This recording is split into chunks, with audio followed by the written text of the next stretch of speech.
এগৰাকী নাৰীৰ জীৱনৰ ঘাত প্ৰতিঘাতৰ কাহিনীৰে কোন মোৰ আপোন।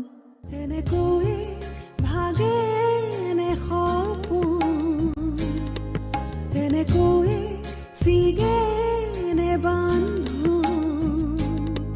কোনে ক'ব মোক আজি গোপনে কাষলে আহি, কোনে ক'ব বাৰু কোন মোৰ আপোন।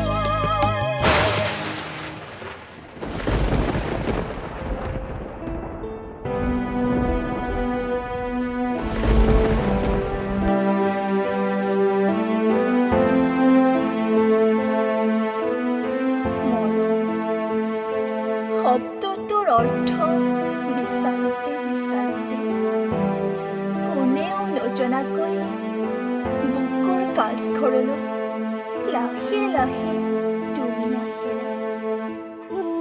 অচিনাকিৰ পৰা চিনাকিৰ দিশে ধাৱমান হৈ, অকলশৰীয়াৰ পৰা লগ হোৱাৰ দিশে নিভা যৌৱনৰ ৰূপমুকনি মই তোমাৰ প্ৰেমত পৰিলো।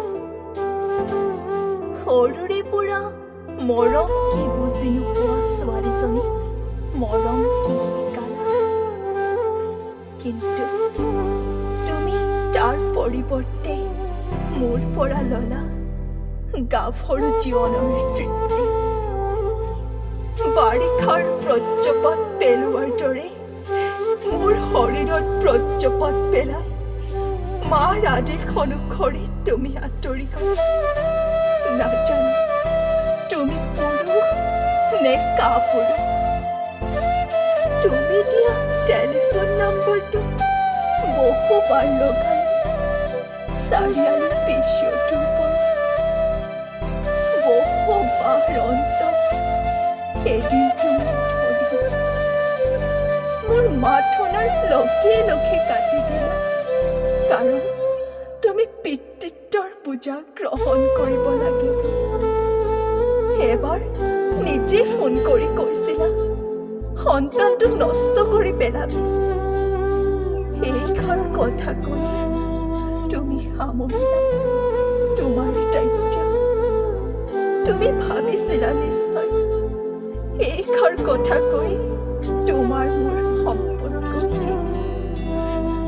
সেইটো তোমাৰ বাবে শেষ আছে। পেটতে সন্তান মাৰি বদনামৰ দাগ মুচিবলৈ মই তেনে প্ৰকৃতিৰ নাৰী নাছিলো।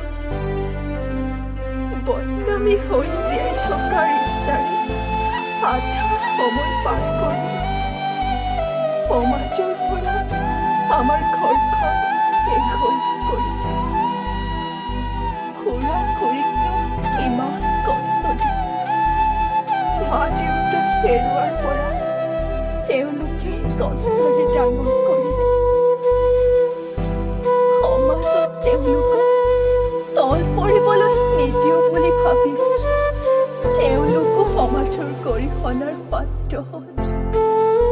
তেওঁলোকৰো এজনী ছোৱালী আছে, তাইৰো ভৱিষ্যত আছে। মোৰ দুখ দেখি তাৱৈত ল'ৰা জীৱনী মাজৰাতি চহৰলৈ লৈ আহিল। সমাজে তাকে মই কাল ৰাতি অমাৱস্যা ভৰি ধৰিব। মোৰ লগতে তাৱৈতৰ ঘৰখনো দেখোন। কিন্তু তুমি তোমাৰ ঘৰ পৰিয়াল মুখা পিঠা সমাজৰ ভদ্ৰলোক হৈ থাকিলা। দুমাহৰ পাছতে পুৱাৰ সূৰুজে মেলানি মেলাৰ দৰে মোৰ জীৱনত এখন জানুচ সন্তান দিন হাজিৰা টকাৰে পোহপাল দিয়া বেচেৰা জীৱনটোৱে সংসাৰৰ দায়িত্ব নোলোৱাকৈ তাক দায়িত্ব যদিও সি মোৰ সন্তান ফালৰ বৃত্তি নহয়, তথাপিও পিতৃৰ দৰে দায়িত্ব গ্ৰহণ কৰি ল'ৰা ছোৱালী দুটাৰ নাম ৰাখিলো ৰাজা নামে। এদিন হঠাৎ কাল অমানিশা নামি আহিল মোৰ জীৱনত।